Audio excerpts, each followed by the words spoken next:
People trust their eyes above all else, but most people see what they wish to see, or what they believe they should see, not what is really there. The purpose of government should be to serve the people, and in such a position, they don't need to keep secrets. They need to share what they're doing with the people so we can decide whether we want them to do the things that they're doing. And a lot of people don't realize what this is doing, what this whole transfer of life skills into a virtual world means, and what it's doing to us, what it's really doing to human consciousness, what it's doing to the whole human experience. And even what sort of an effect it's going to have on history is an interesting thing to look at as well. When you look at this society, if you can see this society as being in a state of decline, a state of collapse, and in many ways I think it is. I don't know if there's going to be any way we can even pull ourselves out of that, as positive as I want to be about it. I just see it happening, and I don't know whether it's actually reversible. But when people look back on this time in history and they look for information about what happened, it's going to be very difficult for them to find any, because there weren't too many people who actually wrote anything down. We may have written it down on our keyboards and put it up there in the virtual world, but none of it was real. None of it exists in the real world. I mean, all the radio shows that I do, these only exist in the virtual world. They won't be there for people in the future to hear. None of the writings that I write will be around for people to read, because they only exist in the virtual world. All the films I make, none of this stuff is real. None of the stuff that we do online is actually here in the real world. And all the stuff we think we might be leaving behind for future generations, we're actually not. We're just putting it all into a virtual world, and the virtual world is basically taking this information from us, and it's putting us in a position where all they have to do is flick the power off, and suddenly everything we've created all disappears. And that's an interesting thing to look at. We don't write scrolls or books or anything like that. Perhaps that's why the people in the old days used to actually carve things in stone, because they knew that was the only way it was going to be preserved. I mean, even if we wrote it down in books, how long are the books going to last anyway? It's an interesting way to look at the world. When you really see how much we are having our life skills and our knowledge taken from us and transferred into a virtual world, it really does give one pause to question the motives behind all this and where we're really being led with all this. Really, what is destroying this civilization and what is creating this huge hole, this huge gap that is going to be there in the historical narrative for future generations? Because it is, folks, it's going to be a huge hole in history when people are trying to figure out this time. We look at that and we realize it's because of apathy. It's because we just thought we had it made. We just thought everything was great. We could do all this stuff in the virtual world, and all this virtual stuff that we do, we thought that it actually meant something. As I've often said, humanity is being set up. We're being pushed into these cities, we're being moved into these massive concentrated areas of population. We're being trained to be completely dependent upon a system which only supplies our needs for 3 days. Any supermarket you go to, the shelves only have 3 days worth of food on them. And then the trucks come and they restock the shelves. And all the people within the cities are removed of any form of responsibility for themselves, any form of life skills. They become completely dependent upon a system, and they become completely dependent upon the internet and the virtual world for all of the knowledge that they have. So what happens when you take it away? What happens when you turn the power off and the trucks stop coming to the supermarkets and filling the shelves? And what happens to these people? I mean, none of them have any real life skills anymore. Not many of them even have the most basic understanding of what it means to be human. They may have higher education, but they don't know how to go and dig a garden or plant a tree or go fishing or catch their food or grow their food or whatever it is they eat. I mean, they don't know how to do any of this other basic stuff. They might be great with letters or numbers or something, but what does that mean as a human being? What does any of this stuff we do mean as a human being?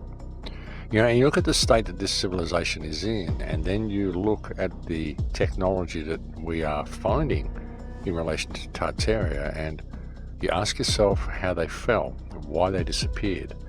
And I would suggest we are seeing a practical example of how they disappeared unfolding right before our eyes in the world today. We're being set up. And really, the more you step back and look at it and consider that to be a possibility, the more it becomes obvious and the more it makes an awful lot of sense. And a lot of people can see this. I mean, a lot of people can see that there's something terribly wrong. They can see that we're being set up. I mean, I'm sure there's a lot of people who notice the things that I notice.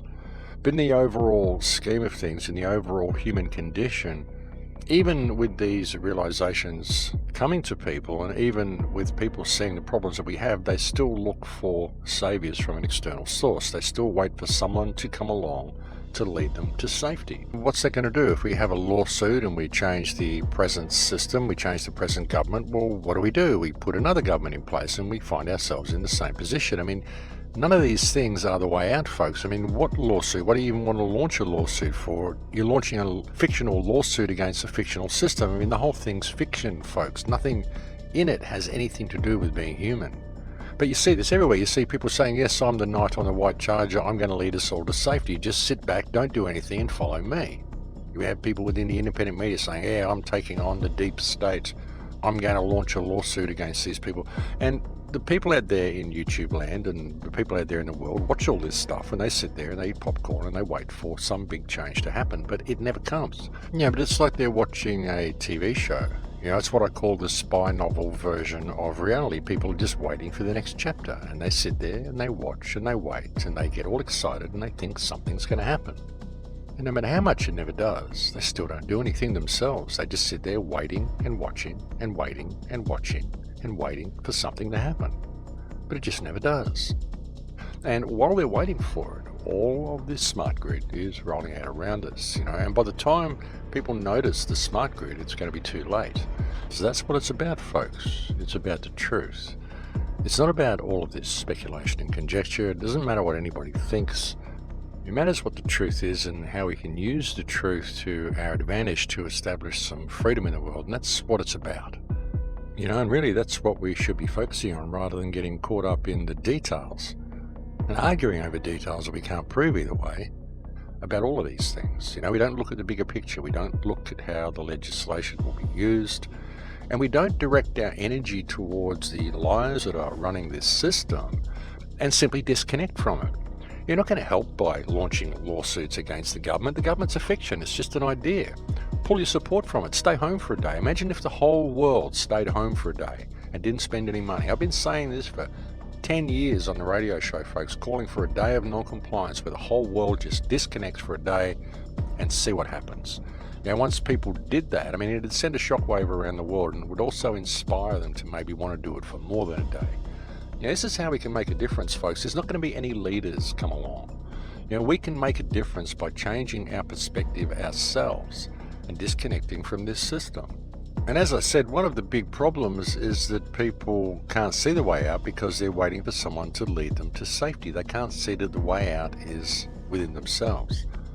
Because it doesn't matter what anybody leads you to. It doesn't matter what sort of a system comes along. It doesn't matter which president comes online. It doesn't matter which government is replaced by whichever government takes their place. If we haven't changed what's in our hearts and we haven't changed our moral compass, then we'll simply end up back where we are now. That's the problem. People want to sit inside and just look at the situation in the world and stay undercover and hope it all goes away and wait for the newsletter that tells them that it's safe to go outside now. It doesn't work like that, folks. You know, it'll never be safe to go outside until we change our moral compass. And if we change our moral compass and we refuse to comply with anything which causes us to step outside our moral compass, then we don't need a new system. We don't need a Venus project. We don't need an Ubuntu. We don't need anything. All we need is for us to start acting within our moral compass. And if we do that, then the system that is here already will change around us because it won't have any other choice but to do so. You know, the only reason the system exists in its current form today is because we comply with it. We step outside our moral compass in order to abide by legislation which doesn't serve us or anybody else. You know, and that's the problem. That's the whole thing, folks. And if we haven't changed what's in our hearts, it doesn't matter what system comes along. We'll just end up back the way we are. I mean, that's the way it will work. And people want change, but they don't want to change. And they can't see that it doesn't matter what we create. It has to come from within, and then we don't have to create anything external. It will come about by its own accord, simply because we've changed our perspective of how we look at things and how we interact with things. That's why all this fighting and argument and all this irrelevant stuff, it's just completely irrelevant. I've been so frustrated with this whole Christchurch thing over people arguing over the details and so desperately wanting to be right and claiming that it's fake and all this sort of stuff. I mean, and I don't want it to be right either way. I don't care what it is either way. I just want the real evidence to reveal itself so we can use the real evidence to bring this system down, because there's a lot of really good evidence in the video that has revealed itself. But you can't get any focus on it because people want to argue over all these speculative details and nobody can prove either way, which would tie us up in infighting for the next 20 years. And meanwhile, this whole smart grid just continues to roll out.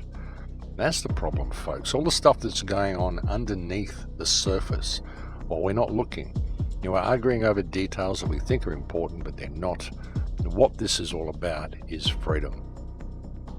That's what it's about, and that's what it's always been about. And anything that gets in the way of that is simply a distraction. Anything that removes that focus, it's just a distraction, folks. It shouldn't be there, and it deserves no real attention. Let's establish some freedom, and then we can figure out what's going on. We won't have to argue about it. Then we'll actually be free to find out. Won't that be novel?